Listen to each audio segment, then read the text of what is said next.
Hi friends, welcome to my channel. ಇನ್ನ ಯಾರನ್ನ subscribe ಮಾಡ್ದಿರ ನೋಡ್ತಾ ಇದ್ರೆ ಪ್ಲೀಸ್ ಸಬ್ಸ್ಕ್ರೈಬ್ ಮಾಡ್ಕೊಳ್ಳಿ. ಬನ್ನಿ ಇವತ್ತು ಹುಳಿ ಕಾಳು ಮೊಳಕೆ ಮತ್ತೆ ಸೋರೆಕಾಯಿ ಕಾಯಿ ಹಾಕಿ ಬಸ್ ಸಾಂಬಾರ್ ಯಾವ ತರ ಮಾಡೋದಂತ ನೋಡೋಣ. ಈ ಎರಡು ಕಾಂಬಿನೇಷನ್ ಸೂಪರು.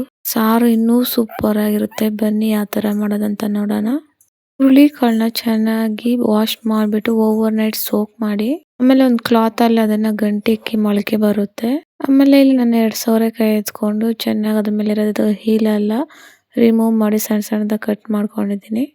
ಗ್ಯಾಸ್ ಮೇಲೆ ಒಂದು ಕುಕ್ಕರ್ ಇಟ್ಬಿಟ್ಟು ಮೊಳಕೆ ಹುರುಳಿ ಕಾಳನ್ನೆಲ್ಲ ಹಾಕ್ಬಿಟ್ಟು ಹುಳಿಗೋಸ್ಕರ 2 ಟೊಮೆಟೊ ಹಾಕಿ ಕಟ್ ಮಾಡ್ಕೊಂಡಿರೋ ಕಾಯಿನೆಲ್ಲ ಹಾಕ್ಬಿಟ್ಟು ಒಂಚೂರು ಉಪ್ಪು ಹಾಕ್ಬಿಟ್ಟು 1 ಸ್ಪೂನ್ ಉಪ್ಪು ಹಾಕ್ಬಿಟ್ಟು ಎಲ್ಲ ಮುಚ್ಚಿಬಿಟ್ಟು 2-3 ವಿಸಿಲ್ ಬರೆಸ್ತೀನಿ.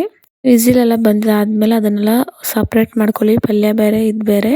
ಖಾರ ರುಬ್ಕೊಳಕ್ಕೆ ಮಿಕ್ಸಿ ಜಾರ್ ಒಂದು ಎತ್ಕೊಂಡು ಬೇಯಿಸ್ಕೊಂಡಿರೋ ಟೊಮೊಟೊ ಹಾಕ್ಕೊಳ್ಳಿ. ಆಮೇಲೆ ಪಲ್ಯ ಸ್ವಲ್ಪ ಹಾಕ್ಕೊಳ್ಳಿ.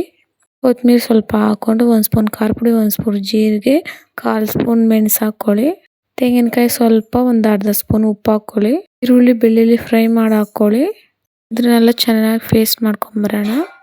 ಗ್ಯಾಸ್ ಮೇಲೆ ನೀರು ಬೇರೆ ಮತ್ತು ಪಲ್ಯ ಮೇಲೆ ಸೋದಿಸ್ಕೊಂಡಿದ್ರೆ ಅದೇ ಡೆಸ್ಕದಲ್ಲಿ ರುಬ್ಬಿರೋ ಪೇಸ್ಟ್ನೆಲ್ಲ ಹಾಕ್ಬಿಟ್ಟು ಅದನ್ನು ಚೆನ್ನಾಗಿ ಮಿಕ್ಸ್ ಮಾಡಿಬಿಟ್ಟು ನಿಮ್ಗೆ ಎಷ್ಟು ಬೇಕು ಅಷ್ಟು ನೀರನ್ನು ಹಾಕ್ಬಿಟ್ಟು ತಟ್ಟೆ ಒಂದು ಮುಚ್ಚಳ ಹಾಕ್ಬಿಟ್ಟು ಅದನ್ನು ಬೇಯಕ್ಕಿಡೋಣ. ಅಷ್ಟರಲ್ಲಿ ಈ ಕಡೆ ಒಗ್ಗರಣೆ ಹಾಕ್ಕೊಂಬಿಡೋಣ. ಒಂದು ಪ್ಯಾನ್ ಹಾಕ್ಕೊಂಡು ಸಾಸಿವೆ ಸ್ವಲ್ಪ ಆಯಿಲ್ 1-3 ಸ್ಪೂನ್ ಹಾಕ್ಕೊಳ್ಳಿ. ಅರ್ಧ ಈರುಳ್ಳಿ, 1-2 ಕರಿಬೇಳೆ ಎಲೆ ಹಾಕ್ಕೊಳ್ಳಿ. 1-2 ಬ್ಯಾಡಗಿ ಮೆಣಸಿನ್ಕಾಯಿ ಹಾಕ್ಕೊಂಡು ಚೆನ್ನಾಗಿ ಫ್ರೈ ಮಾಡಿಕೊಂಡು ಅದನ್ನ ಎತ್ಕೊಂಡ್ಬಂದು ಸಾರು ಕಾದಿರುತ್ತಲ್ಲ ಅದರೊಳಗಡೆ ಹಾಕಿ ಸಾರಲ್ಲಿ ಹಾಕಿ ಚೆನ್ನಾಗಿ ಮಿಕ್ಸ್ ಮಾಡಿ 5 ನಿಮಿಷ ಕಾಯಿಸಿದ್ರೆ ಸರಿ ಹೋಗುತ್ತೆ. ಆಮೇಲೆ ನಿಮಗೆ ಉಪ್ಪು ನೋಡ್ಕೊಳ್ಳಿ ಟೇಸ್ಟು. ಇಲ್ಲಿ ನಾನು ಅರ್ಧ ಸ್ಪೂನ್ ಸಾಲಿಲ್ಲ ಅಂದ್ಬಿಟ್ಟು ಸೇರಿಸ್ಕೊತಾ ಇದ್ದೀನಿ. ಚೆನ್ನಾಗಿ ಮಿಕ್ಸ್ ಮಾಡಿದರೆ ರೆಡಿನೇ ಆಗೋಯ್ತು. ನೋಡಿದ್ರೆ ಸೂಪರ್ ಆಗಿದೆ ಟೇಸ್ಟ್. ಬನ್ನಿ ಸರ್ವ್ ಮಾಡೋಣ. ನಾನು ಪಲ್ಯ ಆಲ್ರೆಡಿ ಒಗ್ಗರಣೆ ಹಾಕ್ಕೊಂಡಿದ್ದೀನಿ. ಇಲ್ಲಿ ನಾನು ಮುದ್ದೆಗೆ ಸರ್ವ್ ಮಾಡ್ತಾ ಇದ್ದೀನಿ. ನೋಡ್ತಾ ತಿನ್ಬೇಕು ಅನ್ಸುತ್ತಲ್ಲ, ಬನ್ನಿ ತಿನ್ನೋಣ.